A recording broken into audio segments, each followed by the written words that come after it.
Hi everyone, my name is Bella. And I'm Lachey. And together we are the Vice Presidents of Diversity, Equity, and Inclusion for the Graduate Student Government Association, or GSGA.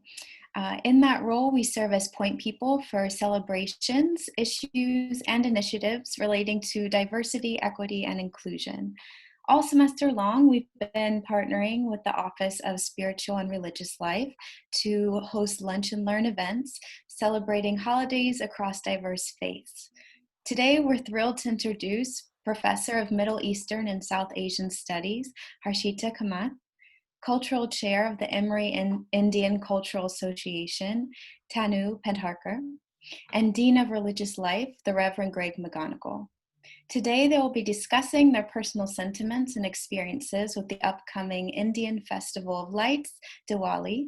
We encourage questions and we'll be having a Q&A session at the end, so please send any you have in the chat box. With that, we'll turn it over to our panelists. Well, thank you so much, Bella and Lachey, for sponsoring this series. We are honored to be partnering with you on this from the Office of Spiritual and Religious Life. As you said, I'm McGonigle. I'm the Dean for Spiritual and Religious Life at Emory, and our office is an office that seeks to support all of the religious communities and traditions on campus for students, faculty, and staff. And we're delighted to be part of this, this series of discussing and learning more about holidays, and not only what they mean in a kind of global sense, but also what they mean more personally to members of the Emory community, and how they're practiced either usually on campus, maybe not in COVID-19 in the same way, but also in people's families and their own experience and what they mean to them.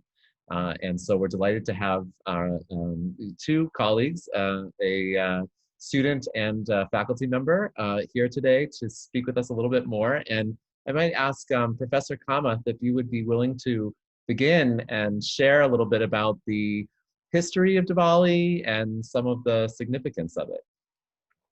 Absolutely. Thank you so much for having me. And I'll just start by just providing some context in terms of the Festival of Diwali and sort of its religious significance. And I just wanted to say that I'm mostly drawing on Professor Joyce Flickiger's Everyday Hinduism. Joyce Flickiger is a professor in the Department of Religion, and she's written this wonderful book that is available actually online through our library for free about everyday Hindu practices, really thinking about the lived religious practices of the Hindu traditions. And so Diwali itself is a festival that is also called Deepavali, and it literally means rows of lights or diyas. And these are small oil wick lamps that have cotton wicks, and they're dipped in oil and lit. So kind of unlike our wax candles, they're sort of a little larger than a tea candle size, oftentimes done in sort of small clay lamps. And they're usually lit in rows in front of people's houses to celebrate the festival, which goes on for 5 days, with the kind of most auspicious day, Amavasya, being on the third night. And that will be November 14th of this year, so this upcoming Saturday. And it's celebrated in a huge variety of ways across South Asia. When I use South Asia, I'm referring to the Indian subcontinent, so not only India, but various parts of South Asia, including Pakistan, Sri Lanka, Bangladesh, Bhutan, etc. To just note that it's a festival that has significance within the Hindu traditions, but is also celebrated, for example, within Jain traditions. Jainism believes that it connotes the release or enlightenment of a Tirthankara, one of the kind of sacred Jain deity or Jain figures within the Jain tradition. Within Hindu traditions, it's generally, and I'm going to say this very loosely because every time you make a generalization about one community of Hindu traditions, somebody will say, well, no, but I have a different story. So generally in northern India, it celebrates the homecoming of the King Rama after his battle in Lanka against the demon King Ravana. It comes from a Hindu epic, the Ramayana, which is one of two epics of South Asian Hindu landscape.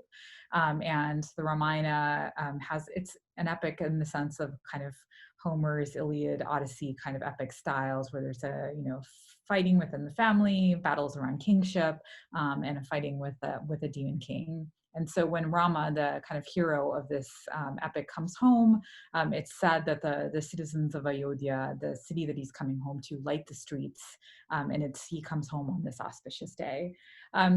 In southern India, where I'm from, it takes on a totally different take, which is the deity Krishna, who is another incarnation or avatara of Vishnu, and it celebrates his defeat over the demon Naraka.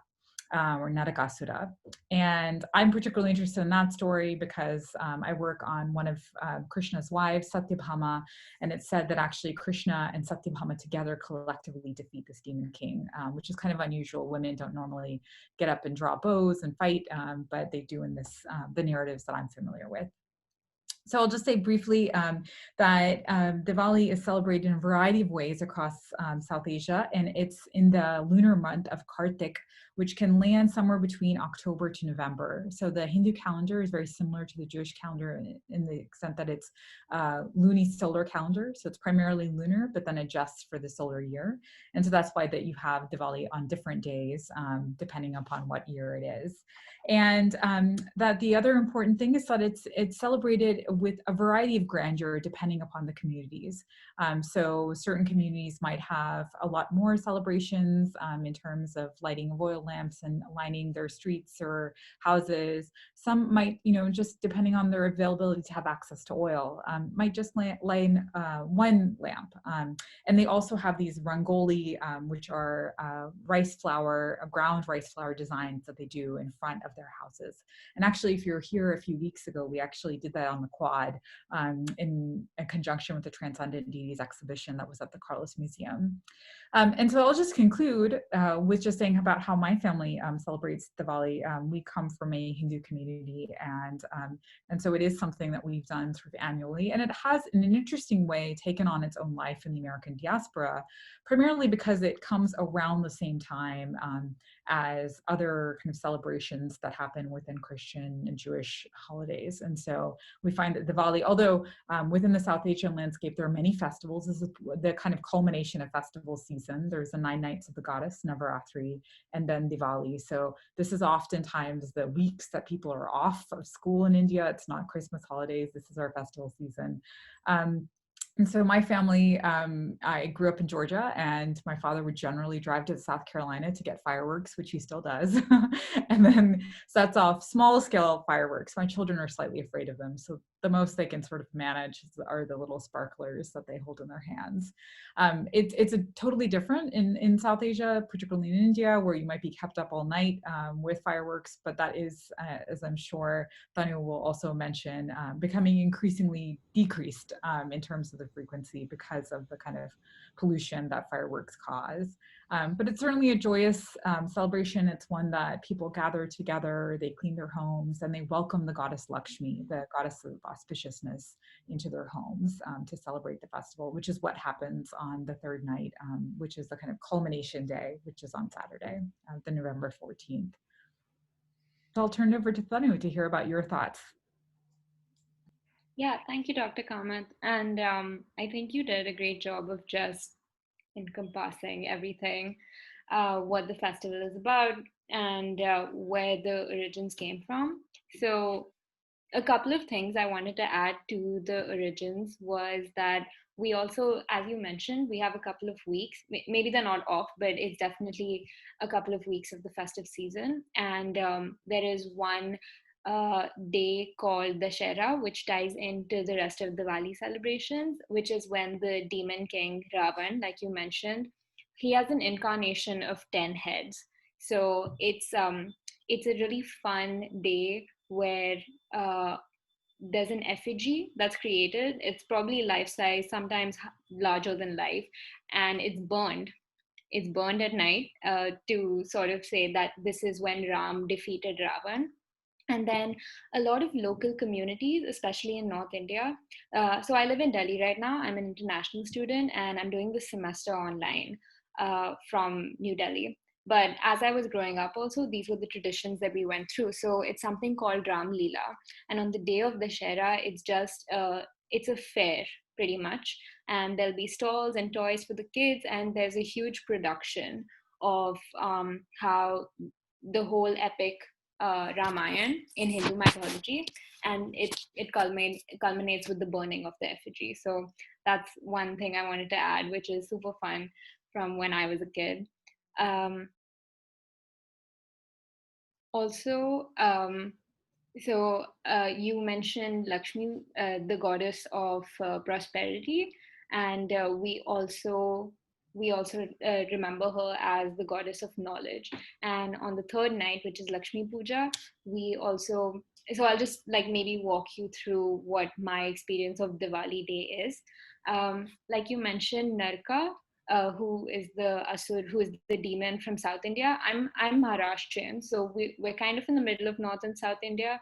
And like Dr. Kamath mentioned, all the traditions are so different. Like you drive 10 kilometers, should I say 10 miles, in one direction, and you have a family celebrating Diwali in their own style. So North India and South India are especially different. And one thing that we do that not most North Indians do is we have to wake up before sunrise on Diwali day and get ready completely. So I remember this from when I was, I don't know, all the way till I was almost 15 years old. Our grandparents would come here and they would spend Diwali season with us. We would all wake up at 4 a.m. because the sun rises around 6, and they would put oil. So they would like massage our arms and legs, and just to sort of clean us. And then we do it for our grandparents until the whole family is sort of, in a whole relaxed massage mood. And then there's like there's like a plate, and you do like puja of each other. Um, and then everyone has to get ready. So you have to get washed, dressed, and wear your festive clothes, which is, so I don't really wear Indian clothes on a regular basis, but that's one day where we bring out our festivities. We wear kurta, sari, lehenga, whatever it is, and the whole family is ready before sunrise. The reason you do this is to avoid getting sent to hell, pretty much. That's the, and I think that's the extent to which I know the reasoning, the mythology behind it. My parents never really explained it more than that. So that's what Diwali morning looks like. We all have a meal together as a family. We will pray to our gods. We have a little shrine in our house. And then after that, it's mostly families and neighbors giving each other gifts all day long, and maybe visiting other friends and family. And something we do is we keep our front door, so the main door, open, and we just leave it open all day to let the spirit of Lakshmi, to let that auspiciousness into our house. And we also make rangolis. So in the south, it's very common that they're made with powdered rice flour, and it's mostly white, a little flat designs on the floor. And in the north, they're usually a little more colorful, and they'll be like spirals or mandalas. So that's what we make outside our house. And the door is open. We go, we meet our friends, neighbors. Then everyone rests for a bit in the evening. Then we're back in action, and it's round two of festive clothes. And then we go and do Lakshmi Puja, which is when we pray to the goddess of prosperity. This is also when our new year starts, our financial new year, technically. So everyone just prays for a better year ahead. And after that is when we go down and we do our fireworks. And throughout this, for about 3 weeks before the actual date of Diwali, we have our neighbors, our friends, everyone puts electric lights outside their house and little earthen diyas all over the place. So it looks really beautiful. I think maybe my house lights are off right now, but I can try to show everyone what the view looks like from my apartment in a bit. So yeah, we go down to play with the fireworks. It used to be a lot more when I was younger. And I have to say the pollution was pretty bad then. And it's just gotten worse in the last few years, ever since I went to high school and college. So that's a little sad, but it's okay. We have swapped out our fireworks for our diyas, and maybe just having get-togethers with friends instead of lighting things off. But you still have the occasional sparkler or the rocket which lights up the air. Um, yeah, and then after that, we come back home and we sit together as a family, and that's our night. That's how we celebrate Diwali within my family. Um, yeah, that's it. I think I pretty much covered how we celebrate it over here. Well, Tanu, thank you so much for being willing to share so much, and also for just being willing to join us from India right now, where you're in a much different time zone, and what a beautiful festive celebration you've described. I'm curious if you might be willing to comment. So you're a junior in the college right now at Emory, is that right? So have you celebrated Diwali on campus before, or been part of the celebrations? And would you be willing to say anything about like how that is at Emory, or is it different from at home at all? Of course. So I'm a junior right now, and I've been at the college for 3 years. This year I'm at home for Diwali, but my last 2 years I was at the Oxford campus. And the way we celebrate is there are usually cultural or religious associations for each of these colleges, and they try to organize events where there'll be music and dance. The executive board of these organizations will put up performances.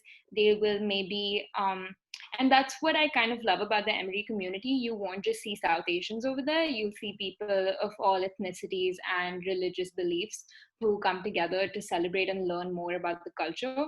So there's definitely a learning component to it. Usually some sparklers are lit up and some diyas are uh, placed all over to give it a festive look.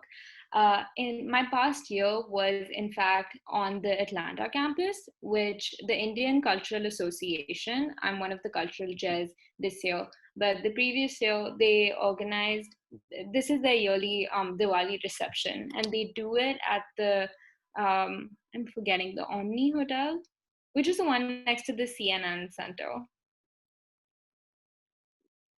Yeah. I think it is the only, yes, Yeah, yeah. it's the Omni. So it's a huge event. I mean, they get a ballroom and they rent out the entire space. We invite up to 800 guests. The deans of Emory College usually come. We have a handful of professors who also make an appearance. There is a buffet. There is there are again performances. So I don't know if many of you are familiar with Bollywood, but although it has no cultural or no religious significance, it has a huge cultural significance for us as Indians, and we just have to pull it into whatever we're doing. Whether we're celebrating a festival, we're going to a party, we're meeting someone, there's always this Bollywood hanging in the back.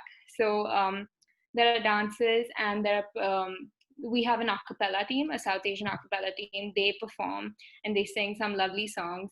And finally, they open up the dance floor after all the eating and the performances and the dancing, and everyone just joins together for Bollywood. So, what I've noticed is that in the States, my past 2 years of celebrating has been a lot more dance and music than I'm used to. But I think it's just the way that people are used to celebrating Indian festivals over there, which I'm not complaining, honestly. As a dancer yourself, I think you said you do classical Indian dance, yes? So, Yeah, I do. wow. I might ask, we often ask because it's, this is a lunch and learn and we're in the lunch hour. You've mentioned food a couple of times, and I'm wondering, maybe Dr. Kamath, are there particular foods that are associated with Diwali at all? Sweets or anything like that that goes along with the holiday, and does it connect to the meaning of the holiday in a particular way? That's a good question. In my family, again, as Tanu sort of mentioned, you can kind of go to different families and you'll have different takes on this. There are auspicious foods that are usually cooked for festival celebrations. So in southern India, for example, payasam, which is like a boiled milk with some vermicelli noodles, is often made as a sweet dish. And usually there are sort of offerings that are made to deities that, in this case, the goddess Lakshmi, that will be then offered to the deity, and then everyone will consume afterwards. What's called Prasad. So one gives to the deity and then takes back, and everyone enjoys that kind of meal that's shared. And usually what happens is that one doesn't eat until that offering, especially in the evening meal or after the kind of ritual happens. You eat only after that happens. And so there, usually it's around, and also, as Tanu mentioned, there's also exchanging of gifts with neighbors, and that usually also involves exchanging of sweet boxes, and it varies, again, based on specialty of regions. But one thing I just wanted to add also just briefly, maybe Tanu can then jump in about sweets that your family, or foods that your family cooks, is that Diwali is such a diverse holiday that you can even see its diversity in terms of the narrative traditions associated with it. So as Tanu mentioned, it's dovetailing on Navaratri, the 9 nights of the goddess, which ends with Dashera, which is this festival celebrating sort of Ravana's defeat in the Ramayana. So that's one that's related to Vishnu and his incarnation. And then in southern India, you have this other strand that's related to Krishna, another incarnation. And then you also have on the third night the celebrating of the goddess Lakshmi and auspiciousness. And for certain families, it's actually considered to be the New Year. So it's celebrating the New Year. So already alone, you can see just in terms of its vast diversity of the ways in which it's celebrated across regions of India and different families. And then when it gets imported into the Emory context, it gets celebrated as a sort of festival that's really celebrating sort of cultural togetherness. I was also a Diwali chair when I was an undergraduate at Emory, and it was organizing, I was one of two, and so organizing the event as an undergraduate was like basically planning my own wedding. It was a lot easier, actually planning my own wedding was a lot easier after doing Diwali at Emory's campus, because you're organizing an event for 400 people and a plated dinner, so it's a lot. And so it takes on its own meanings. I think that there's no sort of authentic way of celebrating Diwali. It takes on different meanings for different contexts. But Tanu, do you have special foods that your family cooks? I'd love to hear them. Yeah, we usually do the standard, like North Indian. Also, let me say, huge fan of payasam.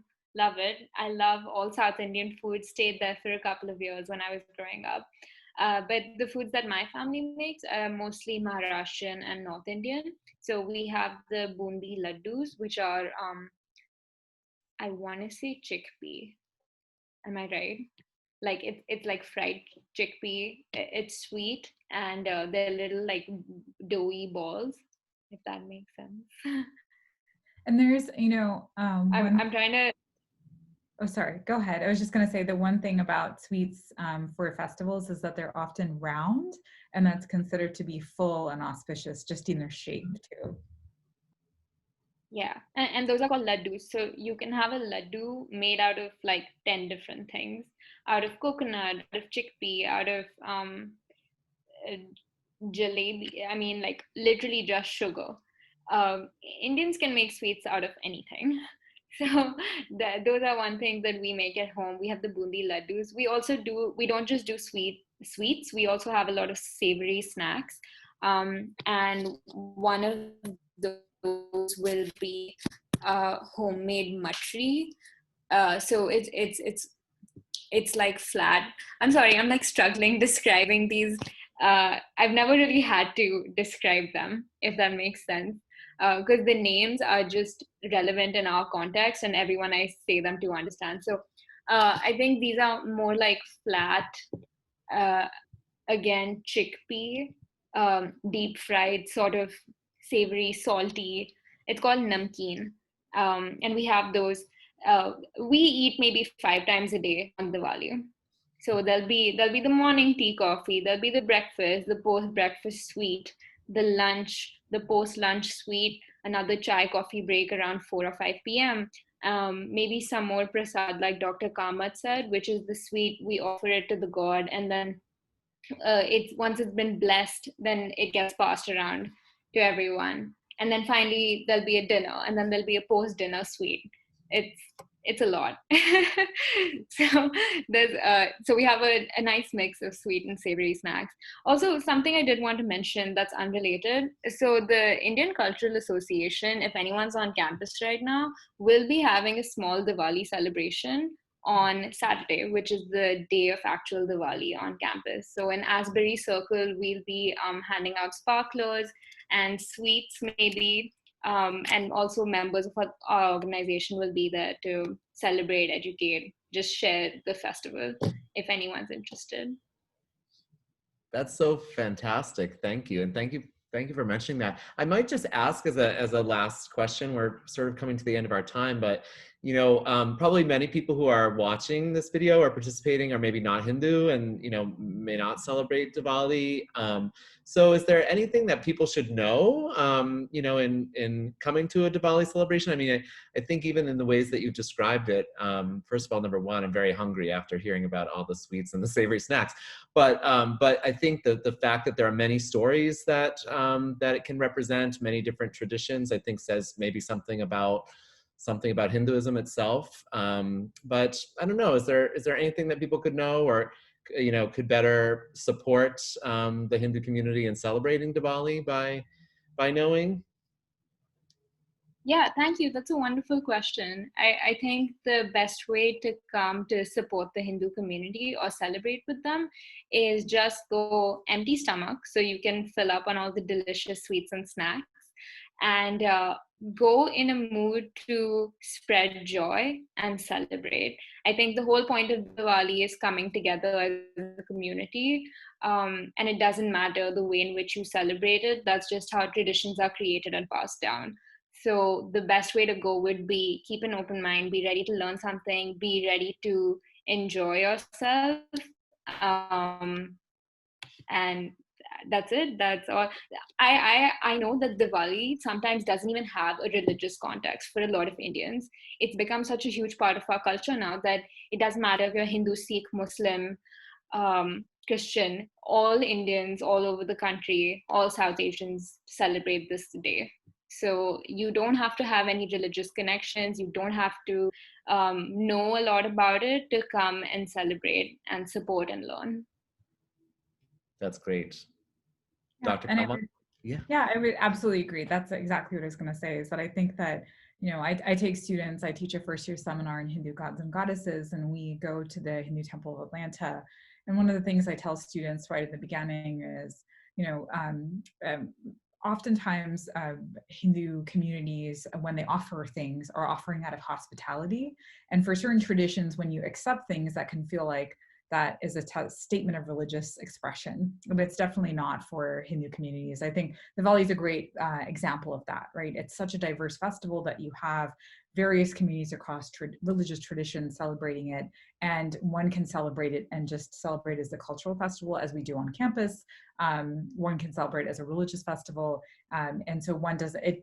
And enjoying and being part of the festival is not an expression of your own religious commitments to any tradition. It's just kind of celebrating this dispelling of sort of light over dark together with a shared community of South Asians. Wow, beautiful. A theme that connects, I think, with many traditions as well. There are many stories of light over darkness and needed in the Northern Hemisphere at this time of year. Thank you both so much. This has been so enriching for me, and I'm sure for so many others, and just a delight to hear. It looks like you may have something to add, Tanu, and I will just, after that. If I could interrupt for just one. Yeah, if I could interrupt for just 1 second, I thought I would show everyone what it looks like when all the lights are up. I apologize for the pollution. It's a little bit smoky, but this is what my apartment complex looks like. And if you can see the lights, and there's like rows of bushes and they all have electric lights put on them. So yeah, it's a little late at night. So I think a lot of people who live in these apartments have switched off their lights for the night. But yeah, it's just a little bit. What a gift. Yeah, sorry, just wanted. No, what a gift. Thank you so much for sharing that with us. We're fortunate in this small way to be on Zoom right now, so, so that we can be there with you. Thank you so much. And I will just say thank you and turn it back to Lachey and Bella to add any comments that they would like to add. Sure, thank you. Thank our audience and our participants so much for joining us today. And thanks again to all of our panelists. Today's event is actually the last in our religious holiday lunch and learns for the semester. So to everyone interested, stay tuned to GSGA's newsletter and social media for details on events to restart in January. And to see a recording of all our religious holiday learning series, including this one when it comes out in a few days, please visit religiouslife.emory.edu and click their programs tab. Thanks again to everyone for joining us today. Have a wonderful day or a wonderful night, depending on where you are in the world, and we'll speak with you soon.